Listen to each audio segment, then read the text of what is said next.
কেমন একজন নবী আল্লাহ আমাদের দান করেছে। ওমরের দরবারে গিয়া এক ইহুদি বলে, নবীর আদর্শের একটু বয়ান আমারে শোনাও। ওমর বলে, আমি পারবো না। কোথায় গেলে পাবো? ওমর বলে, নবীর একজন আদরের সাহাবী বেশি আদর করতেন, ওর কাছে যাও। বলে কে? বলে আফ্রিকার জঙ্গলের বেলাল।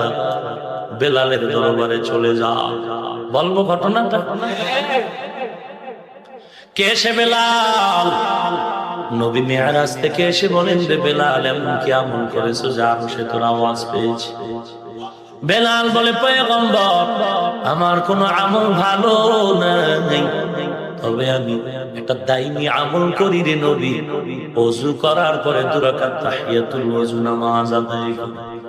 قال النبي صلى الله عليه وآله وسلم أحب الأعمال إلى الله أدومها وإن قل। নবী বলেন, ওই আমল আল্লাহর দরবারে দামি যেটা সব সময় করে, যদিও আমল ছোট। সব সময় আমল করলে একটা পাওয়ার আসে, পাওয়ার। কে সে বেলাল? আমার নবী মক্কা বিজয় বাইতুল্লাহর কিনারায় হাতে লাঠি নিয়ে মূর্তিগুলো ভাঙ্গে আর বলে, আলী, বড় বড় মূর্তিগুলো ভেঙ্গে ফেলায় দাও। আজ আমার দিলটা বড় খুশি, কারণ এই মক্কায় আমি মন ভইরা 1 রাকাত নামাজ পড়তে পারি। আমি মক্কার কাছে এসে একটা মন ভরে সিজদা দিতে পারি নাই রে আলী।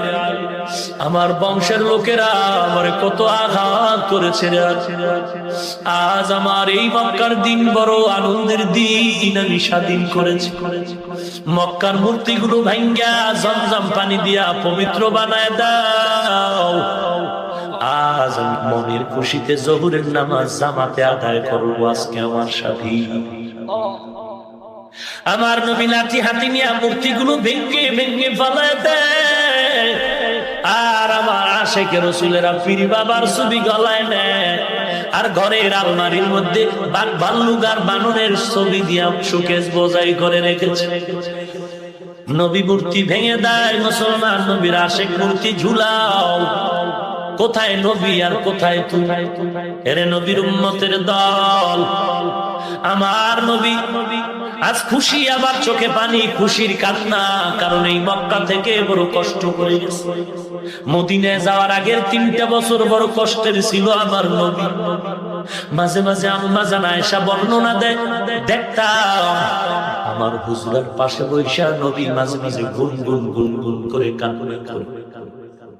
আম্মা জান আয়েশা বলতেন, আমি জিজ্ঞাসা করলাম, নবী, আমি আয়েশা আপনার পাশে, আপনি কেন কাঁদেন?